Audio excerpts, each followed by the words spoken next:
Welcome to the Fat Cats Rugby podcast, bringing you candid rugby conversations, great interviews and insights into Ugandan rugby, and a touch of rugby in Africa and the world over.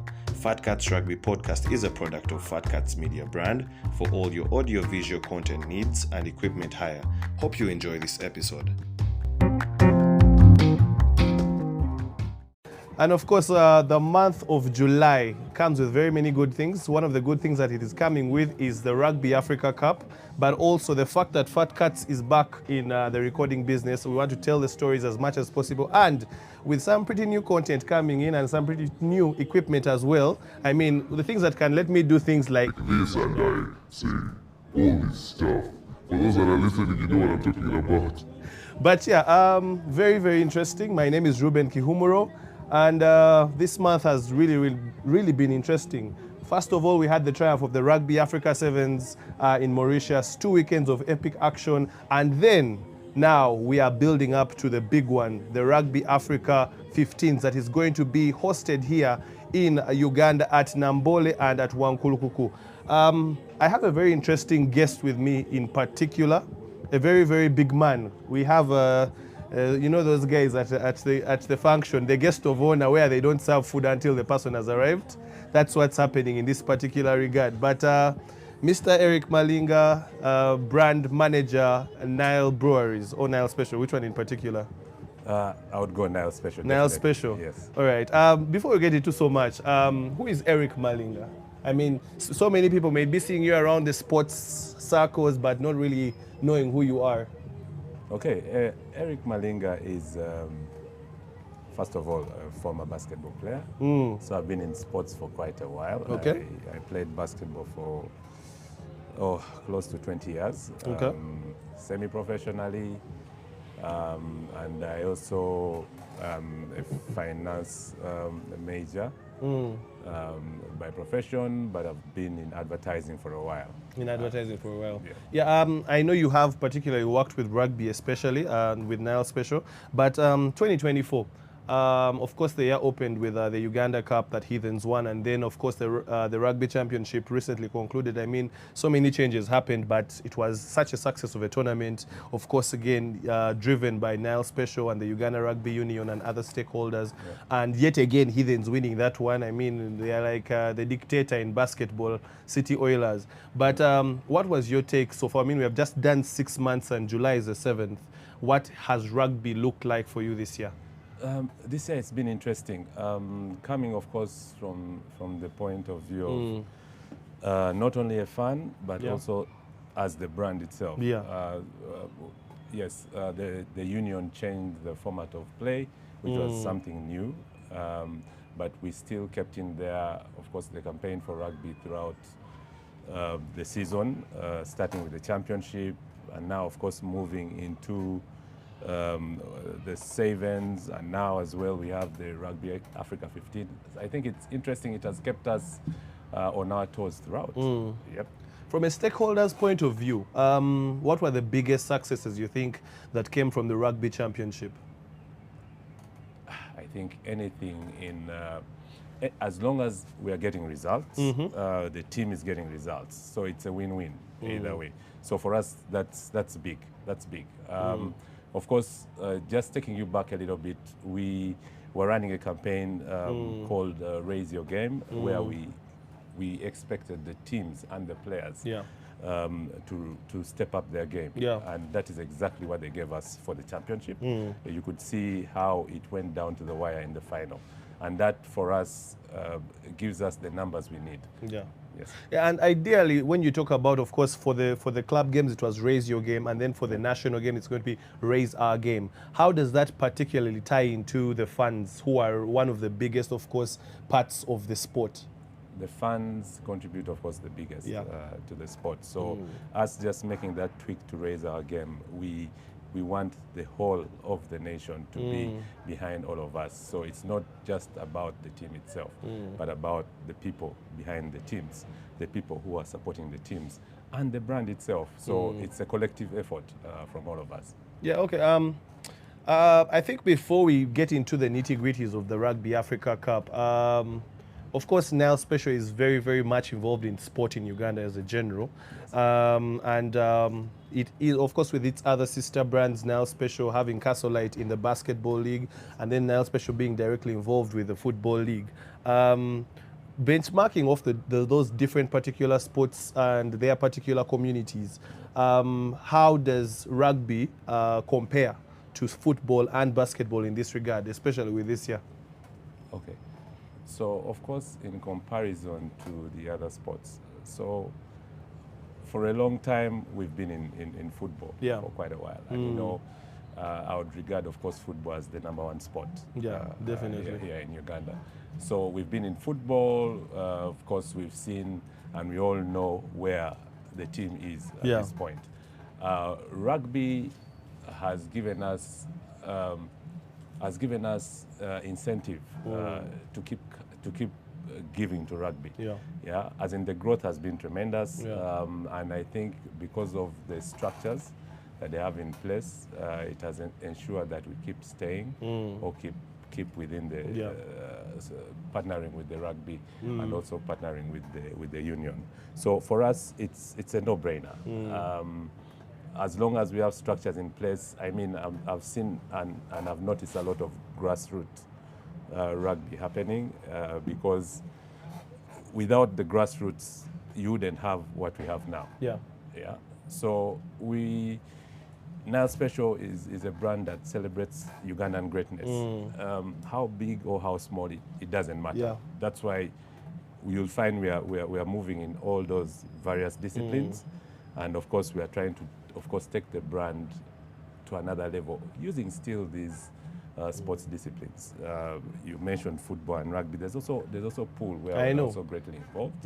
And anything that brings us good reception, good numbers, will be there. Is there any way or any campaign that maybe may cross-promote or unionize these sports where you see a person from pool coming together with a person from rugby, basketball? Yes, it's possible. And it's interesting that you've mentioned it, but we all know about the Olympics. I think that's one sport that unifies every sport, and it's all about participation. Whether you win or lose, just the effort that you put in to get there. And we'll also definitely be part of the Olympics. The push is for us to get to a level we have never been before, and I think we can do it. I believe we can do it. Okay, that's very interesting. And of course, for all those watching us, we're just here enjoying ourselves, some Nile Special as we're talking about some rugby and of course sport in general. But you can always follow us and always click that subscribe button, follow us on social media, Fat Cats Podcast, bringing you all the information that is necessary and all the information that is candid. So jumping into Rugby Africa Cup that is starting later this month. Of course, for those that are not aware, that is going to be, of course, the teams jetting around the 18th, but the first match day is on the 20th, which is a Saturday, and there will be 4 games happening, which are going to be, in a sense, of a quarterfinal, sort of a knockout. Then the winners in that one, in the midweek, that is going to be on a Wednesday, 24th. Will be playing the semi-finals. Those that lost out in the first round will be particularly playing what they call the placement games, and then building up to a Sunday, 28th July finish, which will have the final and still some other placement games. Remember, from this particular tier of rugby teams, there is going to be one that will be relegated, but 7 teams are coming to Uganda to play. Of course, 2 venues, Nambole, ideally tentatively for Saturday 20th and 28th Sunday. Then Wednesday we'll have one Kulukuku. But then also Uganda will be playing host. So on top of the 7 teams plus the 8 teams will be contesting for that very much coveted Rugby Africa trophy. There's so much history behind that, and on our social media platforms we'll definitely be giving you a lot of that information. So keep it locked and make sure you click on that notification. Every time we get a post, you make sure you receive it real time. So from a sponsor's point of view, how has preparation been for this tournament thus far? And maybe when did it start even? Okay, so from a brand's point of view, we launched in May. I don't remember the date, 20th or 24th. Is when we launched at Kings Park, announcing, of course, the upcoming Rugby Africa Cup, where we, of course, displayed or talked about what we are bringing to the table, who is coming, basically most of the things you've just said. So from that point onwards, we went into several organization meetings just to see how better we can get people to come to these games. It's been difficult. There have been a lot of hindrances here and there, but we're moving in the right direction. We've of course started calling out those communications, of course, on our digital channels. I'm sure you've seen them. And then we are mainly also looking, considering the venues, because rugby has always been considered as a niche sport. And you can see the areas we've been playing at in Chadondo Rugby Ground, Kings Park, Legends. Most of them, whenever we have big tournaments, we are looking at numbers of in the range of 3,000, 4,000. That's a very good day. But coming to Nambole, of course, you know, the seating capacity in Nambole is huge. We're looking at 40,000 people. That's not an easy feat, but what we are trying to do is to ensure that we get everybody to understand what we are trying to do. How can we support the team collectively as a nation, considering we are hosting this year and possibly as well next year, according to the communications, of course, we got from Rugby Africa.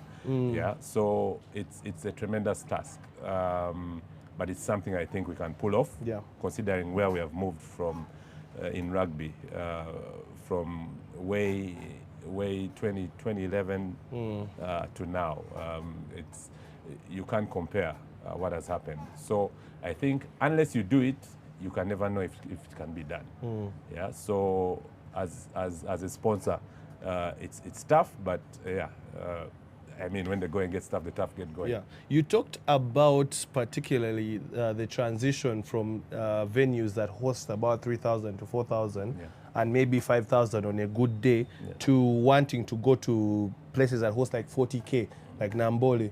What are some of those strategies or those tactics that are going to be employed to say that we are getting that extra, let's say 3,700 people that will attend, or that 27,000 people rather that will attend? So on top of what we're already doing, like I said, basketball is a niche sport. I mean, sorry, rugby. Excuse me. Rugby is a niche sport. So when you look at the people who come to rugby, they will already come. Who do we want to target? We want to target that guy who probably has a bit of knowledge of rugby, but is very patriotic and wants to come and will be encouraged to come. How are we going to do that? We're going to use those very channels that they get this information from. If it means getting this truck that blasts communications through the streets, we'll do that. I mean, rugby never does that, but we can do that and still get the people we need. And most people say rugby is a cool kids sport. Yes, exactly. Don't do those things of the track, but I think it would be necessary to go into some of those things that very many people are used to. Correct. So those are one of the ways we will go and meet them without them coming to us. If we have to go down to downtown, we'll go there, so be it, and get these people here. As in, so we'll not only communicate on our digital channels, no, because not everybody is online. Definitely. So definitely, that's one. Public announcements is one of them in whatever way or form. You've seen rig trucks stationed in places where promotions are being done. We'll do that. We'll do that as well. And that's something that will increase our reach and get people to know what's happening. And most people need also to understand what the game is about. So those are some of the ways that are going to work for us at this point. Nile Special has been particularly when it comes to rugby, and I think one of those aspects that has set rugby apart from very many sports in its fans' experience. the experience of the fans, whether it's after party or during the game, for the longer full day experiences of rugby action. But there's always been a fun park. There's always been different things that are really enticing so many fans, even those that are not so staunch into the rugby itself. They can come for that experience. What maybe I don't know how soon or how available such the information is at the moment, but is there anything you can particularly give us when it comes to what to expect from our fans interaction, fans engagement, fans experience, activations that people can expect on these game days? Yes, so every game day, at least we can expect to have 4 games played throughout the day, from the morning to the evening. So there's one thing getting people there, and there's another keeping people there. Yes. So of course, the fun park is going to be our biggest, one of the biggest things that will keep people there. Yeah, in the fun park, of course, we have everything, lots of entertainment. There'll be games being played. There'll be food. You don't have to get out of the stadium to go eat. Yeah, there'll be, like I said, entertainment performances from artists.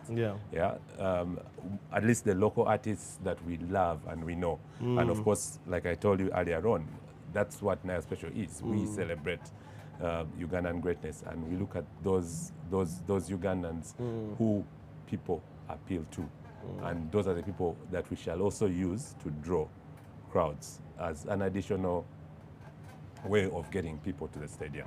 So it's something that has been done before, but not in a stadium like that for rugby. So we believe that will work for us. Okay, that's particularly interesting. So last year around November, there was the Victoria Cup, which was quite successful. And actually, I shouldn't say quite, it was very, very successful, very colorful from all aspects. Of course, the fans were very happy. Luckily enough, Uganda won, and so many things were going on. From your side, I understand, of course, as a brand, there are so many things that benchmarking happens and that you're looking at from that particular tournament to bring into this one. What are those things that you think will definitely be amplified or improved for the Rugby Africa Cup? Of course, with the tournament of this relatively small size of Victoria Cup going into this magnanimous tournament, which is Rugby Africa Cup, what are those things that you think will be amplified? I think the biggest thing will be media coverage, because remember, we have the announcement out there, but most people will not know what's going on and what this is about. So we would rather have more sort of like educational, and also just letting people know that this is rugby and this is what we are trying to achieve at this point, even the rugby team and where it's going. And we need to amplify those a little bit more. So of course we are in touch with most of our media partners to ensure that we get much more coverage. If we're doing, say, 40%, we need to elevate it up to about 60, 70, at least step it a notch higher, so that we can get at least not only more viewership, but more attendance as well. Okay. Yeah. So now, just with you from a personal point of view, I know you talked about being a sportsman, having played basketball. Do you have a particular rugby team you support? Or you're not allowed from your capacity? Yeah, as in, at this point, so there are 2 ways you could look at it. Either, right now I'm speaking from a brand perspective, yeah, because the support goes all around. It's Ugandan rugby, yeah, that I support. So, being a sportsman, I like to watch the game and enjoy it. Yeah. So whatever moves or whoever is playing well, I will support. Yeah, because I enjoy the game as a whole. Yeah. So if you want to limit me to one team, not at this time. No, definitely, of course. I was just trying to tap into you as a person. Of course, I understand a person who's into sport at some point to become a fan. And you know, people that have played sport can be the most staunch fans for their particular clubs. So it was a way of just trying to get to know a little bit more about you as a person. Yeah, so I can tell you for a fact, at one time I was a Cubs fan, at one time I was a Rhinos fan at one time. So depending on who the opponent was. Yeah. So it depends on the opponent. That's very interesting. And anyway, the good thing is, at the end of the day, it is Uganda Rugby that we are focusing on. You're definitely wearing some interesting threads there. Should we expect Uganda Rugby Cranes to have some new threads for this particular tournament? Expectation is very good, and it's most likely going to happen. Okay. Yes. This is me trying to steal some information from you, but you have refused to play along. But let's see what happens. Yeah. Let's see what happens at kickoff. Definitely. Okay. So any last things that you think people can expect for this particular tournament? I know there's been communication about the ticketing and everything. It hasn't been amplified as much, but I'm sure with time going on, it's going to be intensified, of course. But what do you think people should look out for? What do you think maybe some things that we have missed out in the conversation thus far that you think people should need to know? Yeah, sure. Guys, let's prepare for what's coming. You can expect activations happening near you. They could be on the street, they could be in the bars. There'll be promos for you to even win tickets to the games. We are also looking at just ensuring that we focus even on certain hotspots, ferrying fans to the games on the game day. Yeah. So we are I think going to that will try do to a lot. simplify everything for everybody, so that we are all at least comfortable to be able to go and watch these games. Yeah, definitely. You've had that from brand manager Nile Breweries, Eric Malinga, talking about, of course, the recently being launched Rugby Africa Cup that is going to be happening, of course, from the 20th to the 28th. And the Fat Cats are going to be bringing you all that action, bringing you all the build-up and everything. So look out for any of our communications. We'll probably be having some giveaways. I don't want to give out the information before it's ripe, but it's coming soon. And so much, of course, the build-up with our partners. ISA Metrics will also be giving you how the teams and their statistical analysis is going to be. But it's a tournament that's in Uganda. The last time we had a very big tournament in Uganda was Victoria Cup. Before that was the Rugby Africa Cup 2022. And one thing about both tournaments was the fact that, you know what, they were a party, a blast, and I think this one as well is going to be one of those. So keep it locked with the Fat Cats and make sure you are either at Nambole or are you at Wankulukuku and you're drinking your Nile Special or a Nile Breweries product and just enjoying rugby. Cheers. Cheers.